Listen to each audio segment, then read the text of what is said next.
A Case of Identity.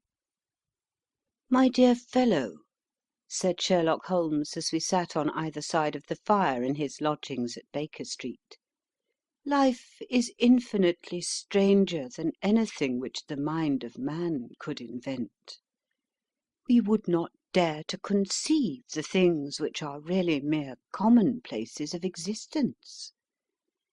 If we could fly out of that window hand in hand, hover over this great city, gently remove the roofs, and peep in at the queer things which are going on, the strange coincidences, the plannings, the cross purposes, the wonderful chains of events working through generations, and leading to the most outre results, it would make all fiction, with its conventionalities and foreseen conclusions, most stale and unprofitable." "And yet I am not convinced of it," I answered. "The cases which come to light in the papers are, as a rule, bald enough and vulgar enough. We have in our police reports realism pushed to its extreme limits, and yet the result is, it must be confessed, neither fascinating nor artistic." "A certain selection and discretion must be used in producing a realistic effect," remarked Holmes. "This is wanting in the police report, where more stress is laid perhaps upon the platitudes of the magistrate than upon the details, which to an observer contain the vital essence of the whole matter. Depend upon it, there is nothing so unnatural as the commonplace." I smiled and shook my head.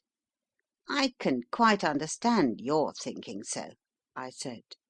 "Of course, in your position of unofficial adviser and helper to everybody who is absolutely puzzled throughout 3 continents, you are brought in contact with all that is strange and bizarre.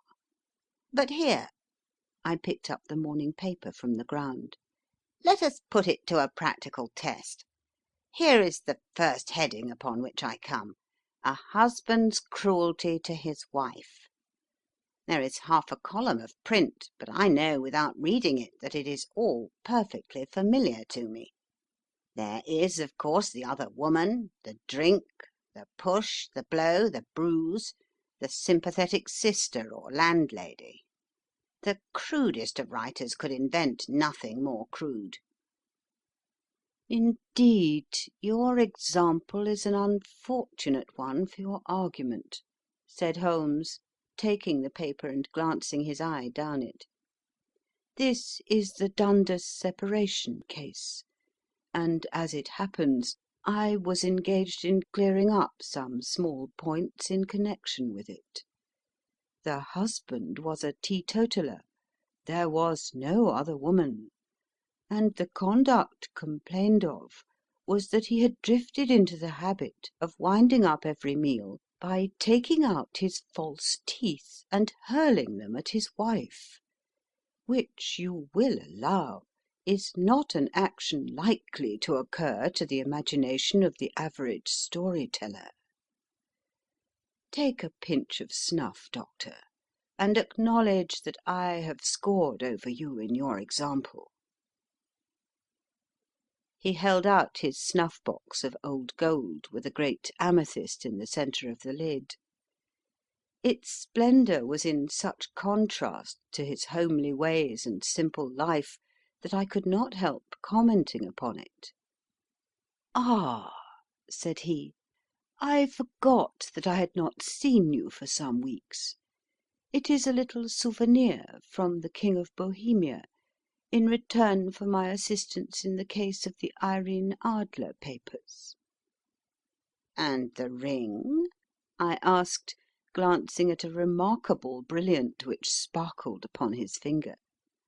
"It was from the reigning family of Holland, though the matter in which I served them was of such delicacy that I cannot confide it even to you, who have been good enough to chronicle one or two of my little problems."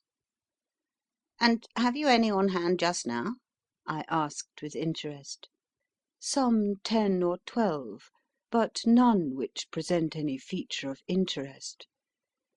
They are important, you understand, without being interesting.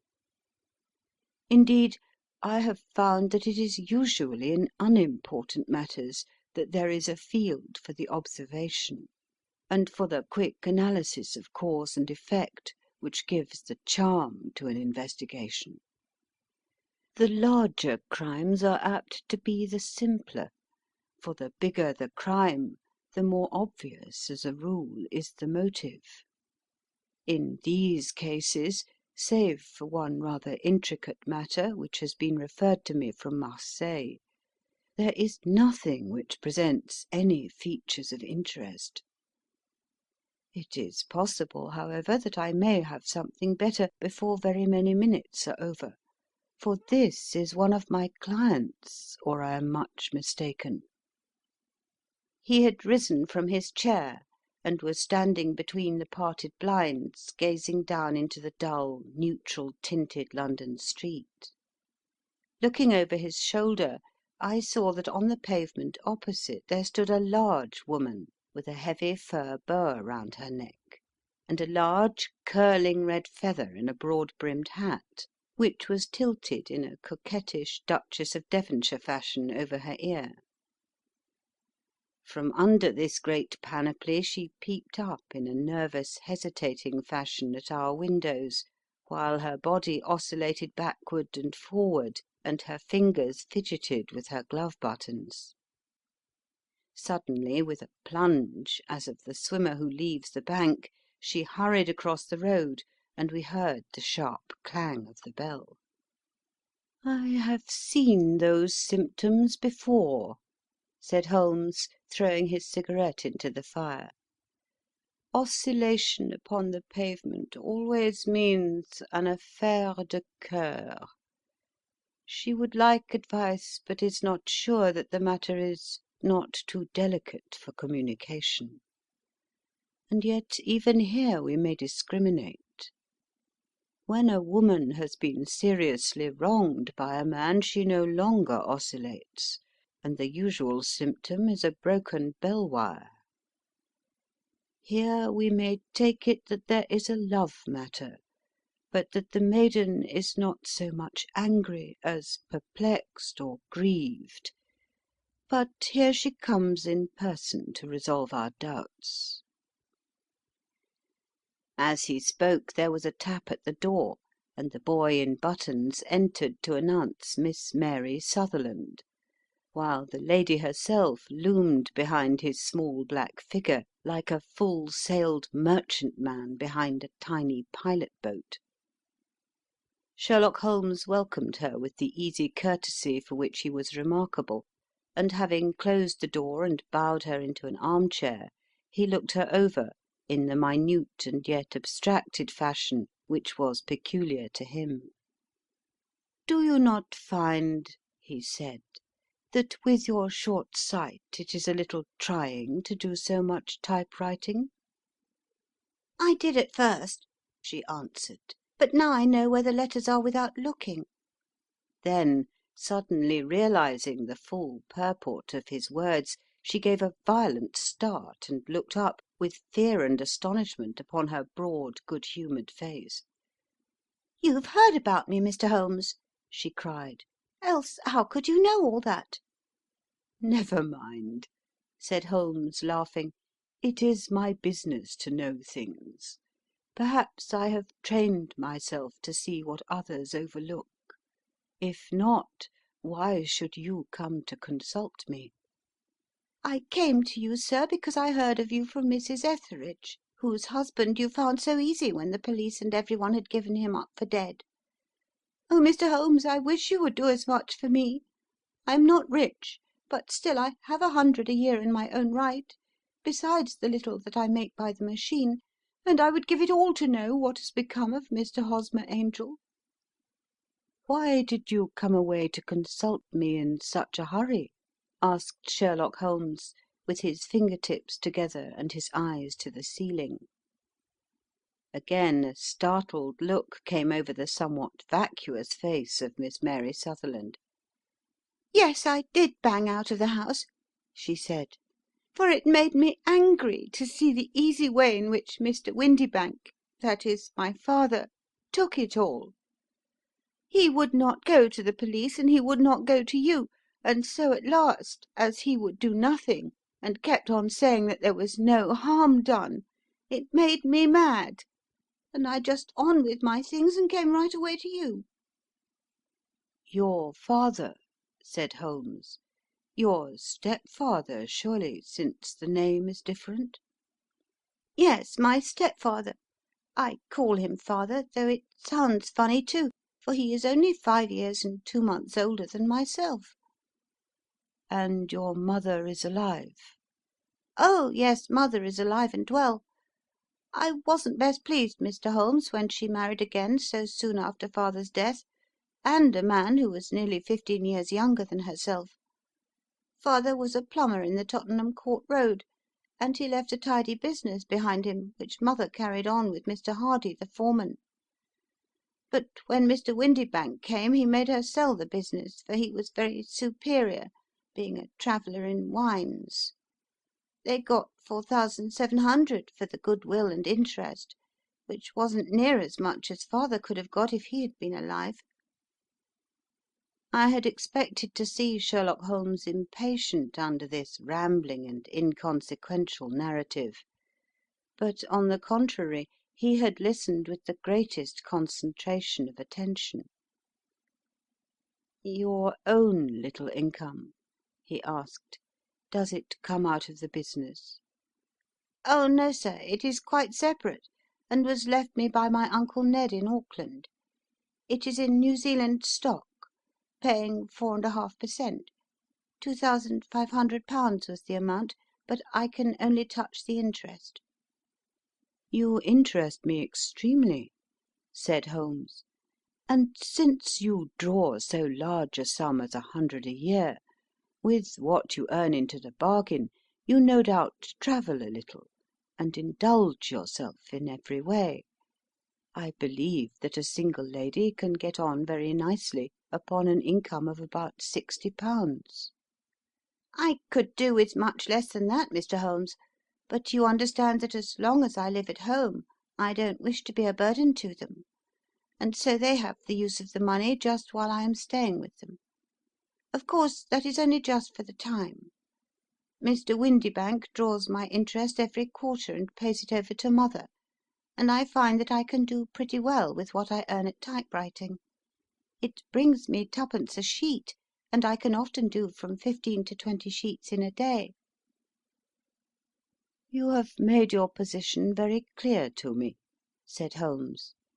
"This is my friend Dr. Watson, before whom you can speak as freely as before myself. Kindly tell us now all about your connection with Mr. Hosmer Angel." A flush stole over Miss Sutherland's face, and she picked nervously at the fringe of her jacket. "I met him first at the gasfitters' ball," she said. "They used to send father tickets when he was alive, and then afterwards they remembered us and sent them to mother. Mr. Windybank did not wish us to go. He never did wish us to go anywhere. He would get quite mad if I wanted so much as to join a Sunday school treat. But this time I was set on going, and I would go. For what right had he to prevent? He said the folk were not fit for us to know, when all father's friends were to be there. And he said that I had nothing fit to wear, when I had my purple plush that I had never so much as taken out of the drawer. At last, when nothing else would do, he went off to France upon the business of the firm, but we went, mother and I, with Mr. Hardy, who used to be our foreman, and it was there I met Mr. Hosmer Angel." "I suppose," said Holmes, "that when Mr. Windybank came back from France he was very annoyed at your having gone to the ball." "Oh, well, he was very good about it. He laughed, I remember, and shrugged his shoulders, and said there was no use denying anything to a woman, for she would have her way." "I see. Then at the gasfitters' ball you met, as I understand, a gentleman called Mr. Hosmer Angel." "Yes, sir. I met him that night, and he called next day to ask if we had got home all safe, and after that we met him—that is to say, Mr. Holmes, I met him twice for walks, but after that father came back again, and Mr. Hosmer Angel could not come to the house any more." "No?" "Well, you know father didn't like anything of the sort. He wouldn't have any visitors if he could help it, and he used to say that a woman should be happy in her own family circle. But then, as I used to say to mother, a woman wants her own circle to begin with, and I had not got mine yet." "But how about Mr. Hosmer Angel? Did he make no attempt to see you?" "Well, father was going off to France again in a week, and Hosmer wrote and said that it would be safer and better not to see each other until he had gone. We could write in the meantime, and he used to write every day. I took the letters in the morning, so there was no need for father to know." "Were you engaged to the gentleman at this time?" "Oh, yes, Mr. Holmes. We were engaged after the first walk that we took. Hosmer, Mr. Angel, was a cashier in an office in Leadenhall Street, and—" "What office?" "That's the worst of it, Mr. Holmes. I don't know." "Where did he live, then?" "He slept on the premises." "And you don't know his address?" "No, except that it was Leadenhall Street." "Where did you address your letters, then?" "To the Leadenhall Street post office, to be left till called for. He said that if they were sent to the office he would be chaffed by all the other clerks about having letters from a lady, so I offered to typewrite them, like he did his.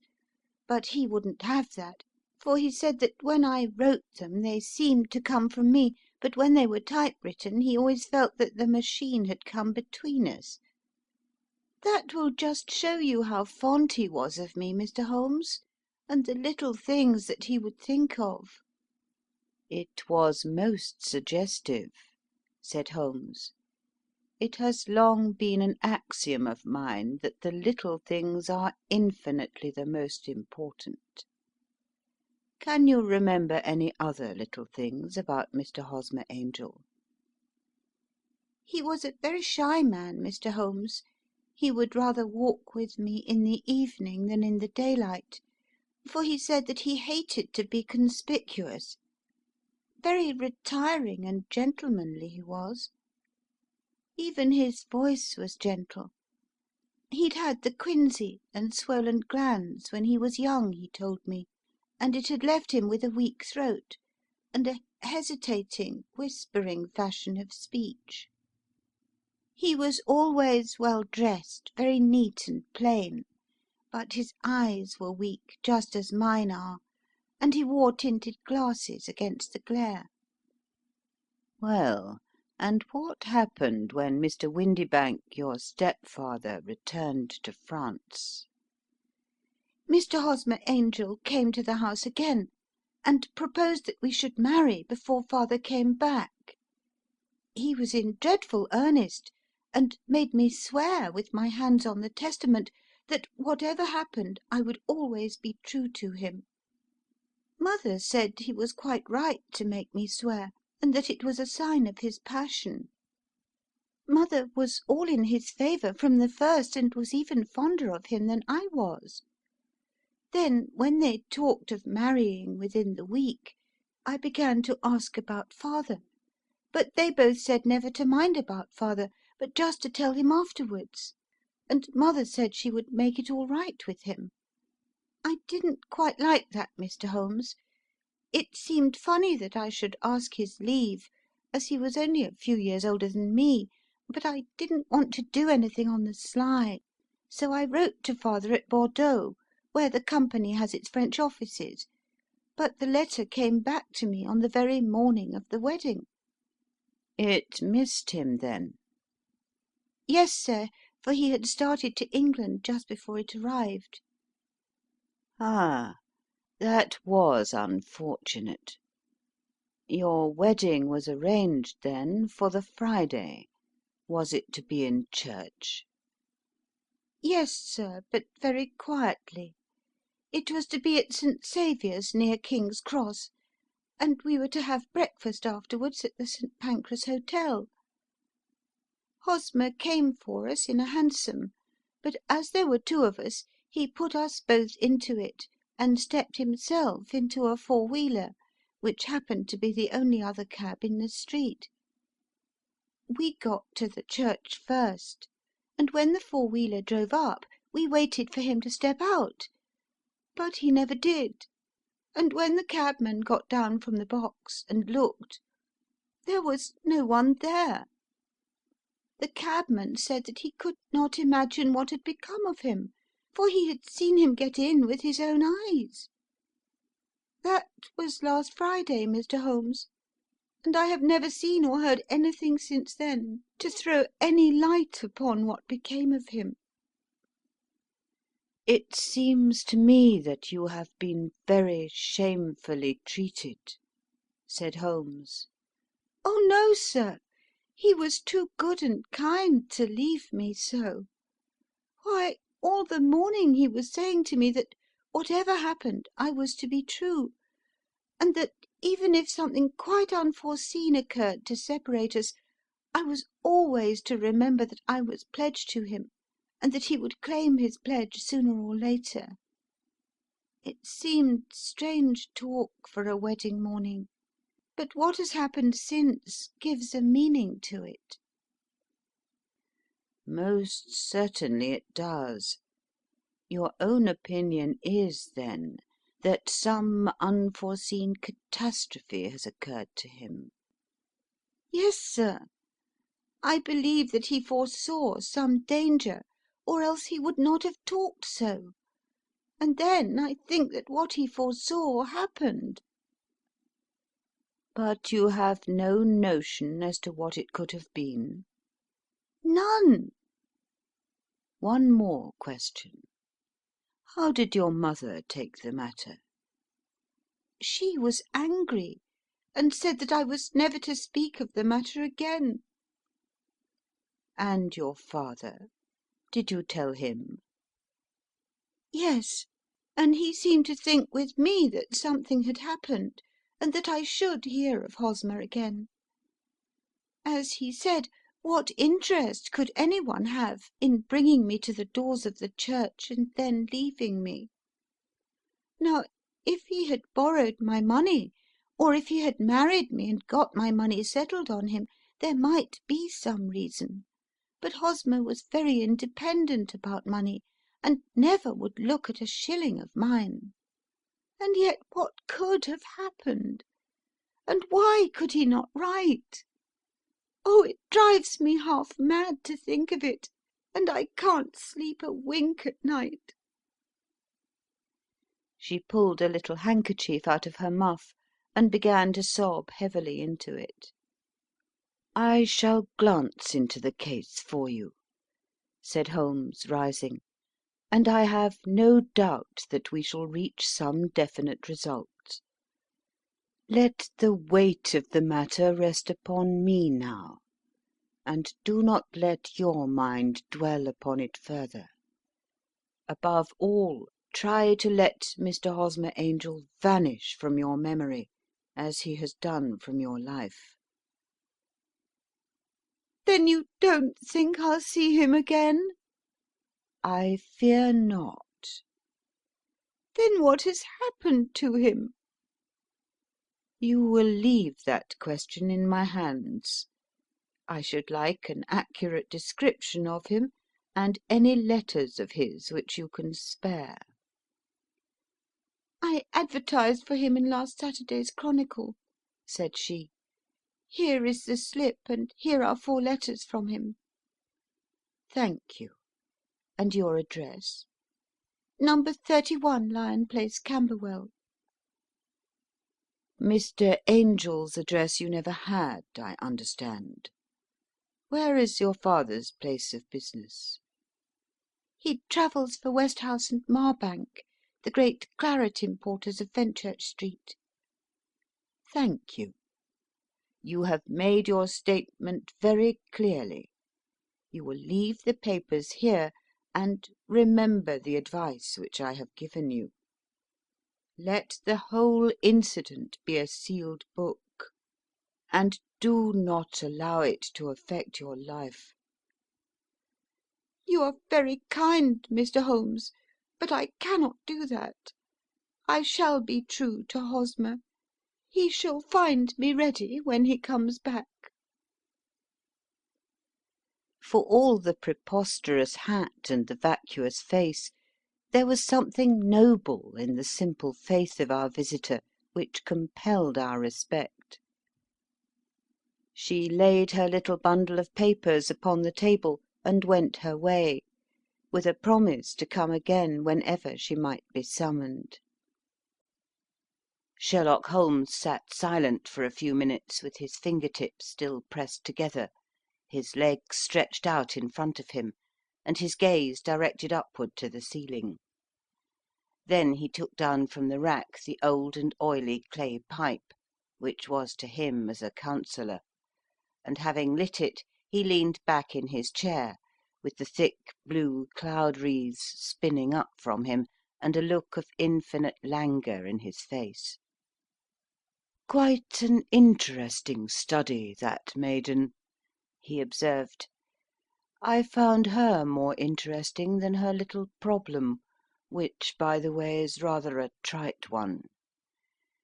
You will find parallel cases, if you consult my index, in Andover in '77, and there was something of the sort at The Hague last year. Old as is the idea, however, there were one or two details which were new to me, but the maiden herself was most instructive."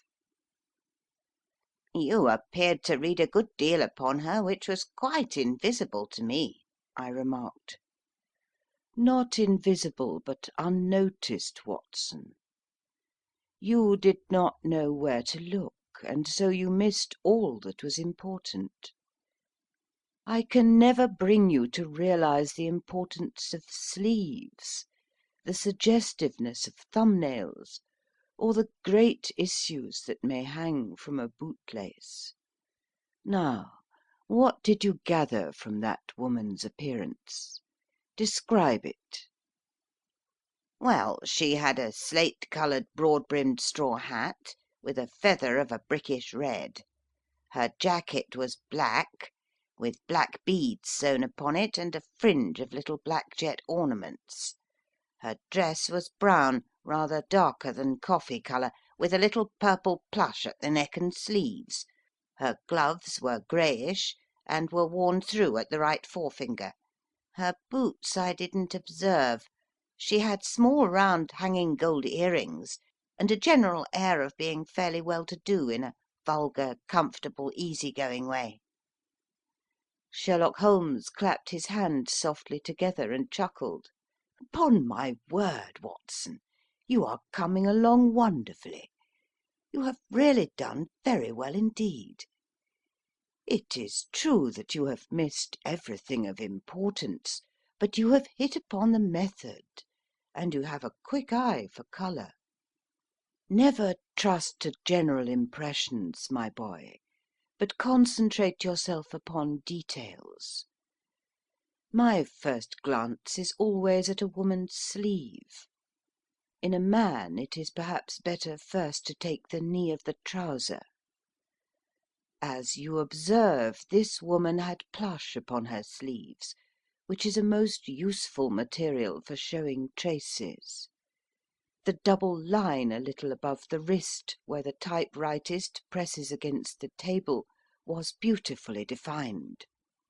The sewing machine of the hand type leaves a similar mark, but only on the left arm, and on the side of it farthest from the thumb, instead of being right across the broadest part, as this was.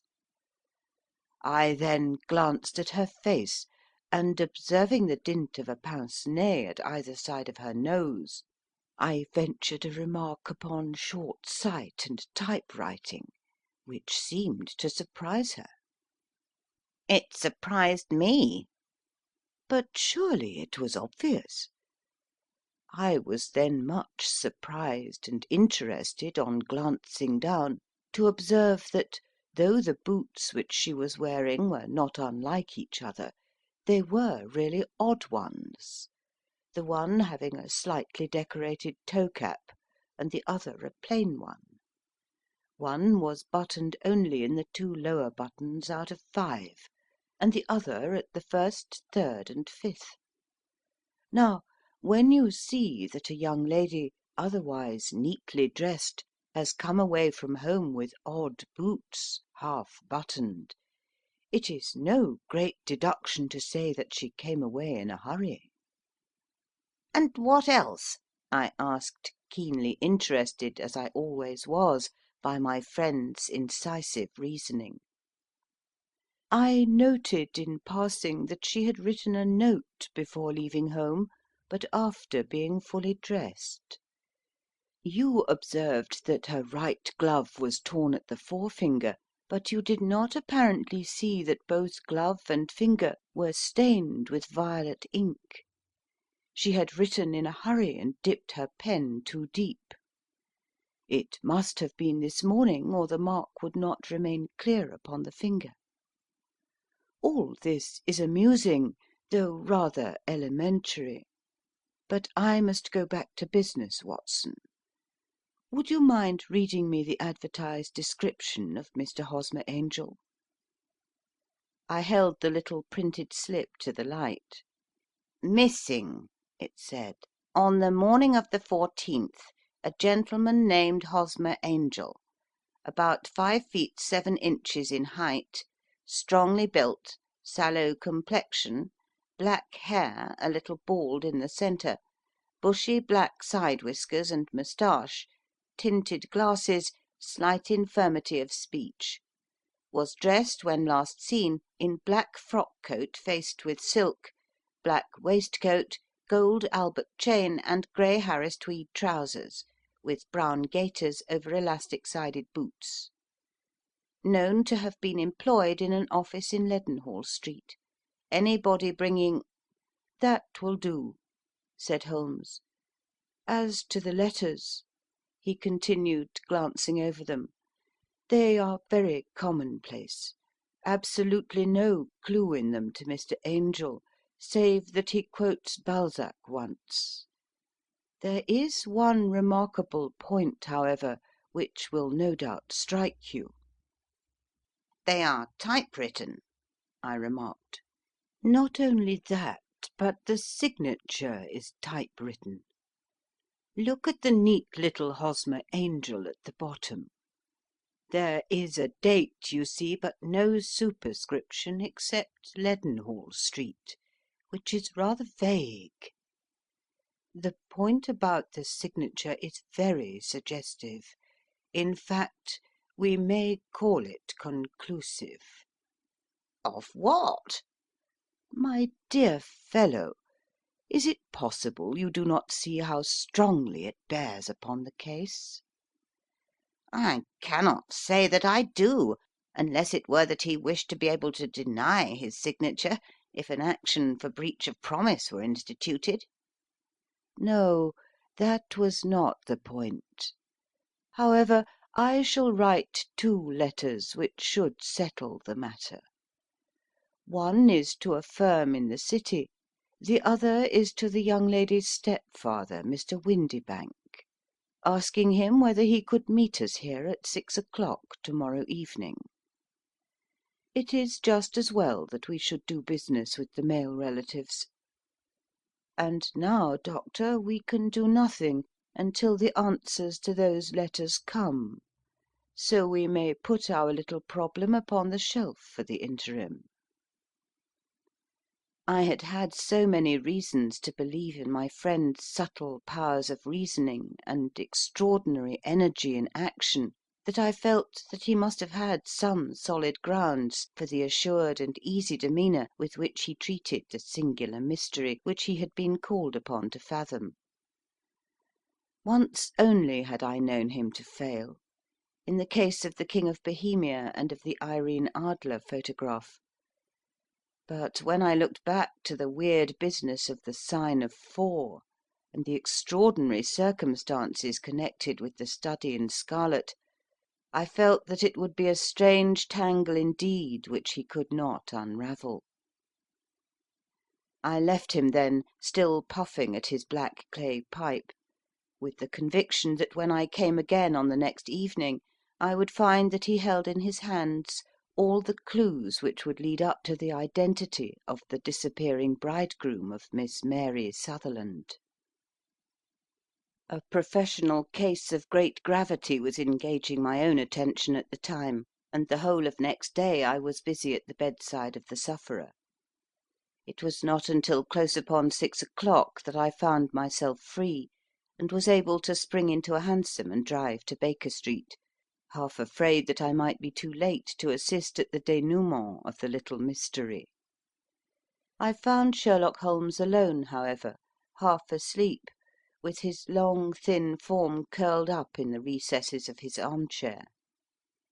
A formidable array of bottles and test tubes, with the pungent, cleanly smell of hydrochloric acid, told me that he had spent his day in the chemical work which was so dear to him. "Well, have you solved it?" I asked as I entered. Yes, it was the bisulphate of baryta. "No, no, the mystery!" I cried. Oh, that! I thought of the salt that I have been working upon. There was never any mystery in the matter, though, as I said yesterday, some of the details are of interest. The only drawback is that there is no law, I fear, that can touch the scoundrel." "Who was he, then, and what was his object in deserting Miss Sutherland?" The question was hardly out of my mouth, and Holmes had not yet opened his lips to reply, when we heard a heavy footfall in the passage, and a tap at the door. "This is the girl's stepfather, Mr. James Windibank," said Holmes. "He has written to me to say that he would be here at 6. Come in." The man who entered was a sturdy, middle-sized fellow, some 30 years of age, clean shaven and sallow skinned, with a bland, insinuating manner, and a pair of wonderfully sharp and penetrating grey eyes. He shot a questioning glance at each of us, placed his shiny top hat upon the sideboard, and with a slight bow sidled down into the nearest chair. "Good evening, Mr. James Windibank," said Holmes. "I think that this typewritten letter is from you, in which you made an appointment with me for 6 o'clock?" "Yes, sir, I am afraid that I am a little late, but I am not quite my own master, you know. I am sorry that Miss Sutherland has troubled you about this little matter, for I think it is far better not to wash linen of the sort in public. It was quite against my wishes that she came, but she is a very excitable, impulsive girl, as you may have noticed, and she is not easily controlled when she has made up her mind on a point. Of course, I did not mind you so much, as you are not connected with the official police, but it is not pleasant to have a family misfortune like this noised abroad. Besides, it is a useless expense, for how could you possibly find this Hosmer Angel?" "On the contrary," said Holmes quietly, "I have every reason to believe that I will succeed in discovering Mr. Hosmer Angel." Mr. Windibank gave a violent start and dropped his gloves. "I am delighted to hear it," he said. "It is a curious thing," remarked Holmes, "that a typewriter has really quite as much individuality as a man's handwriting." Unless they are quite new, no two of them write exactly alike. Some letters get more worn than others, and some wear only on one side. Now, you remark in this note of yours, Mr. Windibank, that in every case there is some little slurring over of the E, and a slight defect in the tail of the R. There are 14 other characteristics, but those are the more obvious.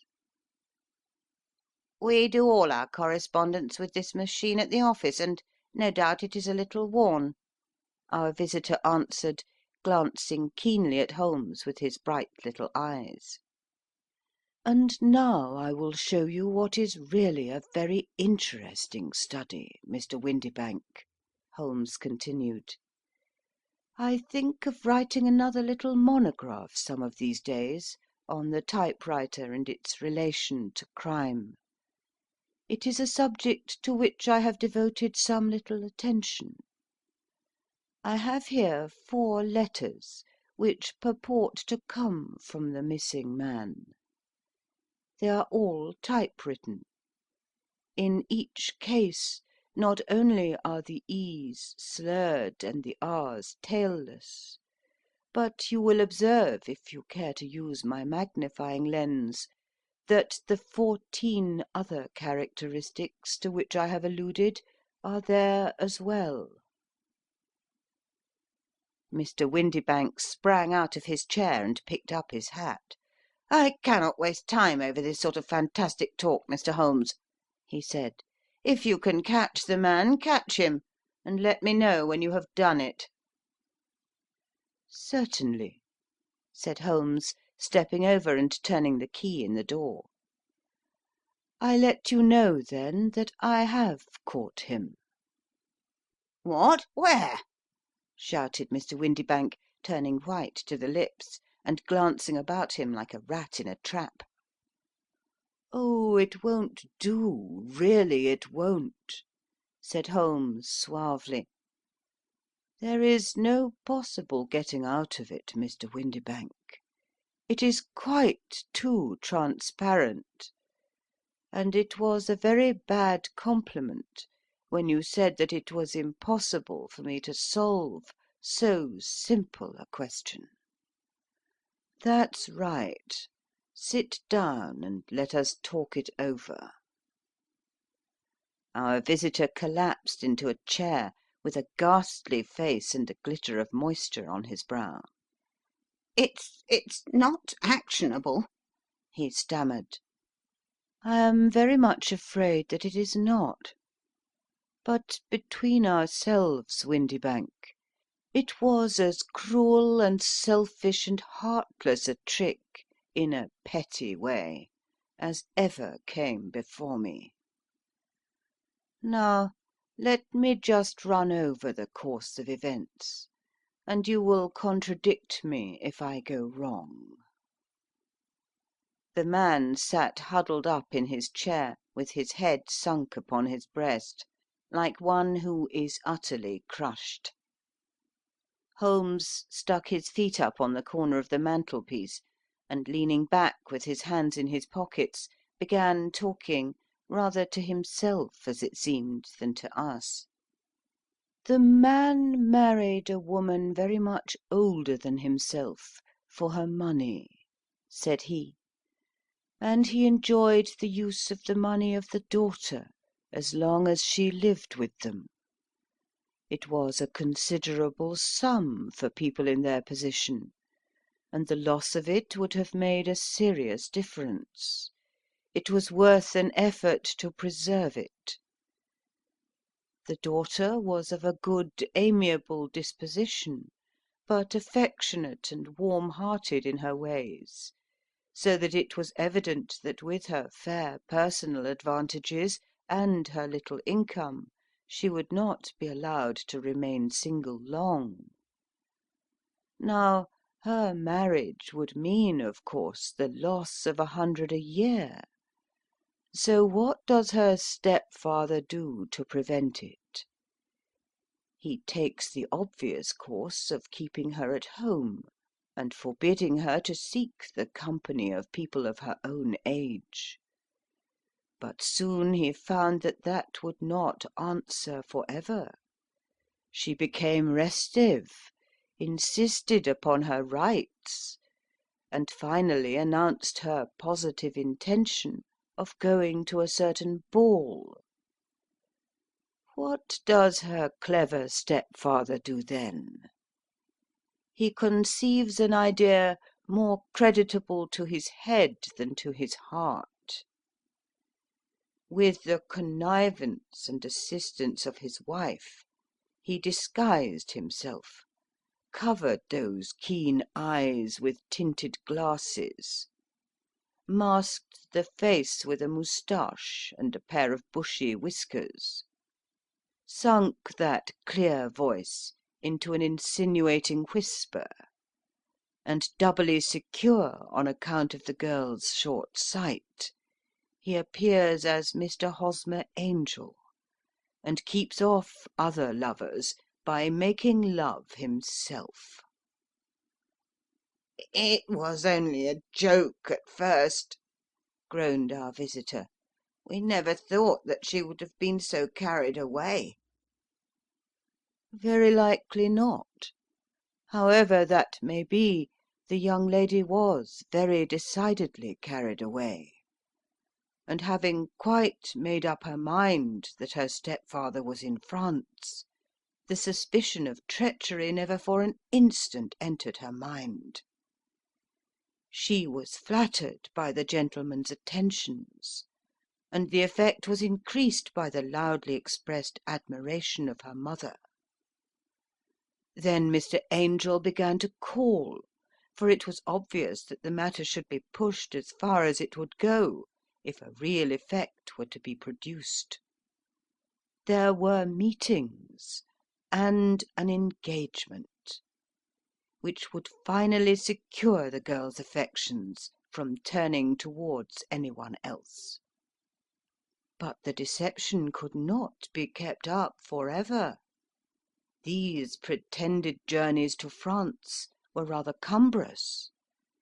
The thing to do was clearly to bring the business to an end in such a dramatic manner that it would leave a permanent impression upon the young lady's mind, and prevent her from looking upon any other suitor for some time to come. Hence those vows of fidelity exacted upon a testament, and hence also the allusions to a possibility of something happening on the very morning of the wedding. James Windibank wished Miss Sutherland to be so bound to Hosmer Angel, and so uncertain as to his fate, that for 10 years to come, at any rate, she would not listen to another man. As far as the church door he brought her, and then, as he could go no farther, he conveniently vanished away by the old trick of stepping in at one door of a four-wheeler and out at the other. I think that was the chain of events, Mr. Windibank." Our visitor had recovered some of his assurance while Holmes had been talking, and he rose from his chair now with a cold sneer upon his pale face. "It may be so, or it may be not, Mr. Holmes," said he. "But if you are so very sharp, you ought to be sharp enough to know that it is you who are breaking the law now, and not me. I have done nothing actionable from the first, but as long as you keep that door locked, you lay yourself open to an action for assault and illegal constraint." "The law cannot, as you say, touch you," said Holmes, unlocking and throwing open the door. "Yet there never was a man who deserved punishment more. If the young lady has a brother or a friend, he ought to lay a whip across your shoulders. By Jove!" he continued, flushing up at the sight of the bitter sneer upon the man's face, "it is not part of my duties to my client, but here's a hunting crop handy, and I think I shall just treat myself to—" He took 2 swift steps to the whip, but before he could grasp it there was a wild clatter of steps upon the stairs, the heavy hall door banged, and from the window we could see Mr. James Windibank running at the top of his speed down the road. "There's a cold-blooded scoundrel," said Holmes, laughing, as he threw himself down into his chair once more. "That fellow will rise from crime to crime until he does something very bad and ends on a gallows. The case has, in some respects, been not entirely devoid of interest." "I cannot now entirely see all the steps of your reasoning," I remarked. "Well, of course it was obvious from the first that this Mr. Hosmer Angel must have some strong object for his curious conduct, and it was equally clear that the only man who really profited by the incident, as far as we could see, was the stepfather. Then the fact that the 2 men were never together, but that the one always appeared when the other was away, was suggestive. So were the tinted spectacles and the curious voice, which both hinted at a disguise, as did the bushy whiskers. My suspicions were all confirmed by his peculiar action in typewriting his signature, which of course inferred that his handwriting was so familiar to her that she would recognize even the smallest sample of it. You see, all these isolated facts, together with many minor ones, all pointed in the same direction. "And how did you verify them?" "Having once spotted my man, it was easy to get corroboration. I knew the firm for which this man worked.